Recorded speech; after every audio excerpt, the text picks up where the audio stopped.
Ang programang ito ay rated SPG. Striktong patnubay at gabay ng magulang ang kailangan. Maaaring may masiselang tema, lengguwahe, karahasan, sexual, horror o droga na hindi angkop sa... Punta po ko ng Japan! Oh, cute! Ay, ka! Saan ng Japan? Madali natin ba? Narito na nga ang ating pagkabangan bukas sa abot kamay na pangarap. Pagkatapos nga sa nangyari dito kay Lynette na nasaktan nga ito ni Do Carlos Benitez, ay agad naman na nagsorry itong si Carlos at sinasabi dito kay Lynette na hindi daw niya ito sinasadya at nagsilos lang naman daw siya dito nga kay RJ. Dahil hindi lang basta-basta na si RJ ang katagpuan dito ni Lynette dahil alam niya na ex din ito at alam din niya na siya ang ama dito ni Annalyn. Kaya nasaktan nga ng tuluyan itong si Lynette. Samantala, nag-aalala naman ng husto itong si Josa na pumunta dito sa Eastridge Hospital. At dito nga na tinanong ni Aling Susan itong si Josa at dito na sinabi ni Josa na nag-aalala daw siya dito kay Lynette at hinihintay niya ang text nito dahil baka sa mukha daw ni Carlos ang matinding galit nung makita at naabutan ni Carlos na magkasama itong si Lynette at itong si RJ. Kaya dahil sa pag-aalala dito ni Annalyn ay tinawagan niya itong kanyang ina at nakumpirma naman dito ni Lynette na okay lang daw siya at nagsisinungaling siya at pinagtakpan ang ginawa ni Carlos na pananakit sa kanya.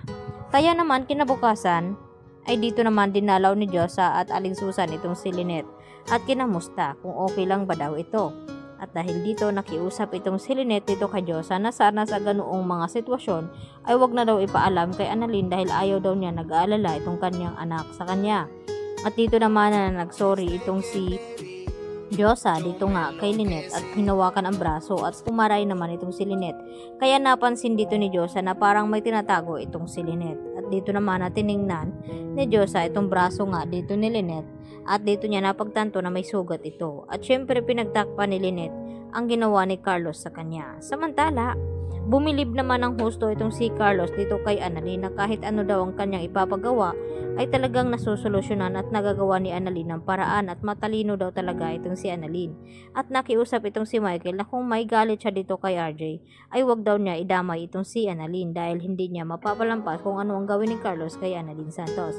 Kaya agad naman na pumayag itong si Carlos Benitez na makakapunta itong si Annalyn sa Japan dahil deserve niya nga ito.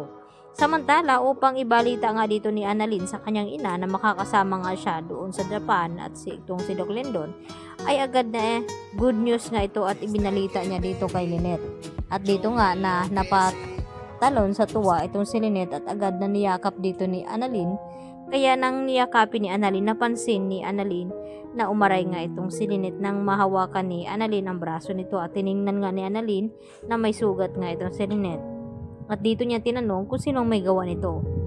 At hindi naman makapagsinungaling itong si Lynette sa kanyang anak. Kaya sinabi niya na diyon nga nasaktan nga siya dito ni Carlos Benitez. At ang gustong mangyari ngayon ni Annalyn na gusto niya nang paiwanan itong si Carlos at isama itong si Lynette sa Japan. Nang sa ganon ay makarelax nga siya at mawala ang kanyang pagkatruma. Samantala, isasagawa na nga dito ni Eric at itong si Justin ang paghihiganti dito kay Giselle at gusto nila sa madaling paraan upang mapabagsak nga daw nila itong Apex Hospital. At ang gustong mangyari dito ni Justin na kunin ang posisyon kung anong mayroon dito kay Giselle ngayon. At yun naman ang udyok ng kanyang ama dito nga kay Justin upang mas mabilis nilang mapabagsak itong Apex at ganoon din itong si Giselle at mas mapabilis ang paghihiganti nila dito. Kaya yan naman ang ating pagkatutukan at aabangan kung magtatagumpay na nga ba sa paghihiganti itong mag-ama na sina Giselle at itong si RJ kung hahayaan nga bang babagsak itong Apex. Yan ang ating patuloy na pakabangan bukas mga kaludi. Dito lamang yan sa abot kamay na pangarap. Yan lang po at marami pong salamat.